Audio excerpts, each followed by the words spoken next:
A luz já foi abordada pelos maiores gênios da humanidade, desde Albert Einstein até Isaac Newton, sempre se perguntando sobre sua natureza. Então nesse vídeo a gente vai falar um pouco sobre o debate da natureza da luz, o experimento da dupla fenda e a dualidade onda-partícula.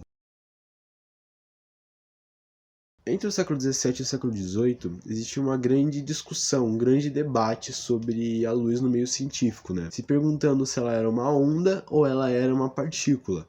E no grupo que defendia que ela era uma partícula, estava ninguém mais, ninguém menos que Isaac Newton, que era um dos maiores gênios da época. Já em contrapartida estava Christian Huygens, que defendia que a luz era na verdade uma onda. Porém, foi só muitos anos depois, né, no início do século XIX, mais precisamente em 1902, que com o experimento da dupla fenda realizado por Thomas Young, que a gente descobriu se a luz era realmente uma onda ou uma partícula.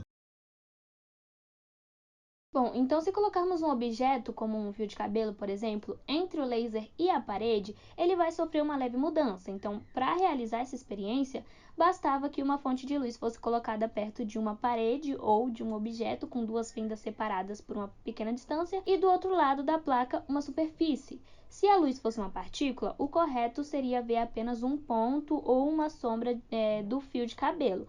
Mas se ela fosse uma onda, seria dividida em duas, interferindo entre si. Daí Huygens observou uma sequência que ele chamou de franjas claras e franjas escuras. Os pontos de luz mais fortes, então, seriam onde a luz sofreu interferência construtiva, né? Vale com vale, pico com pico.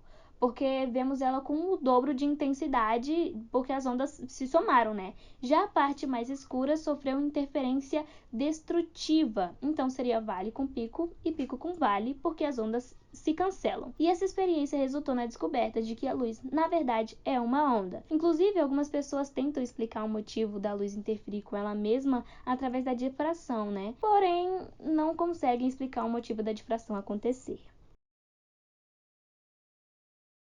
Por que quando colocamos um objeto na frente da luz, ela acaba ficando com essa forma? E para a gente entender isso, a gente primeiro tem que saber o que são frentes de ondas. E as frentes de ondas são uma linha unindo vários pontinhos que foram atingidos simultaneamente por uma onda. Então, de acordo com Huygens, cada ponto da frente de onda pode ser considerado uma frente secundária de ondas. Ou seja, o que ele quer dizer? Que cada pontinho que tem em uma frente de onda vai formar uma nova onda. E o que ele quis dizer com isso? Bom, vamos usar de exemplo que aconteceu uma perturbação e formou uma frente de onda. Essa frente de onda, ela vai se propagar durante a perturbação até um ponto em que não tem mais perturbação. E quando ela atingir esse ponto, ela vai formar uma nova frente de onda. E assim por diante até o ponto em que não pode mais propagar.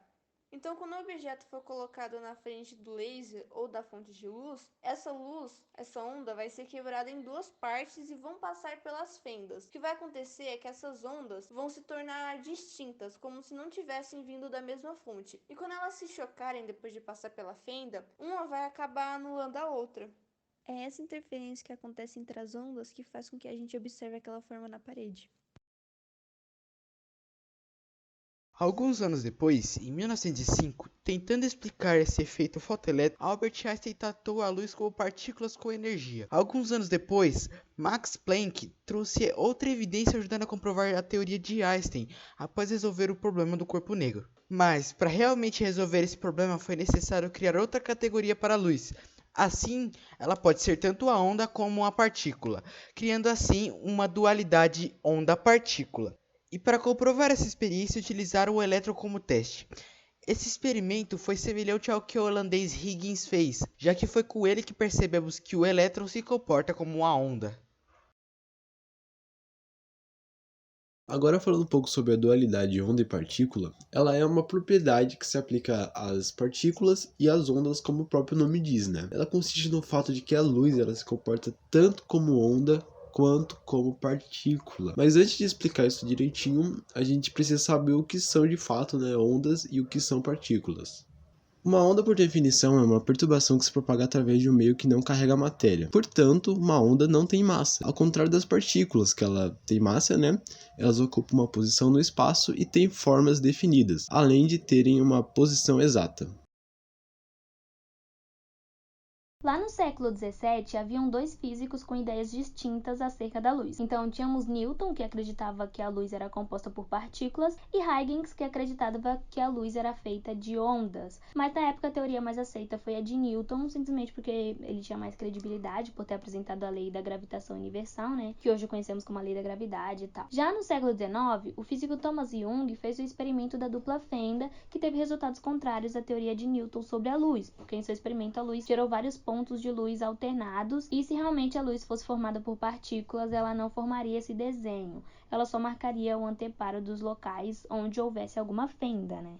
No mesmo século em que Heidegger fez seu experimento, Augusto Jean Fresnel, que também era um cientista da época, fez um estudo em que ele provava que as ondas elas podiam sim se propagar de forma retilínea. Porém, esse estudo ia contra o de Newton, que achava que as ondas elas não podiam se locomover de forma retilínea. E se a onda fosse uma luz, ela também não podia se propagar de forma retilínea. Ou seja, a luz ela não poderia ser uma onda. Tanto pela experiência de Heidegger da dupla fenda e pela descoberta de Fresnel, os cientistas daquela época conseguiram descobrir que as ideias de Newton estavam erradas e que, na verdade, a luz ela é sim uma onda e não uma partícula. Explicando o efeito fotoelétrico que ocorre ao emitirmos uma luz contra o metal, esse metal transmite sua energia aos elétrons presentes nos átomos daquele metal, acelerando e estirando-os da órbita do núcleo do átomo, fazendo com que os elétrons sejam liberados do metal. Esse então seria o chamado efeito fotoelétrico do experimento feito por Heinrich Hertz em 1886. Já em 1905, Albert Einstein pôde explicar o que ocorre de fato no efeito fotoelétrico, porém até então as luzes eram consideradas ondas, como dito anteriormente, né? Nesses estudos, Einstein descobriu que para retirar elétrons de um metal, a luz precisaria ser uma onda com alta frequência, que transporte pacotes que contêm energia em excesso. Esses pacotes, chamados de fótons, sugerem por si só que a luz é formada por partículas. Logo, Einstein concluiu que a luz se comporta tanto como onda quanto como uma partícula. Já em 1924, o físico Louis de Broglie propôs que, assim como a luz, a matéria pode se comportar como onda e como partícula. E em 1927, Clinton Joseph Davidson e Lester Germer comprovaram essa teoria através de um experimento no qual os elétrons apresentaram comportamentos ondulatórios, ou seja, a matéria se comportou como onda e como partícula ao mesmo tempo. Então, pessoal, esse foi o nosso vídeo, né, nossa apresentação, e a gente espera de verdade que vocês tenham gostado.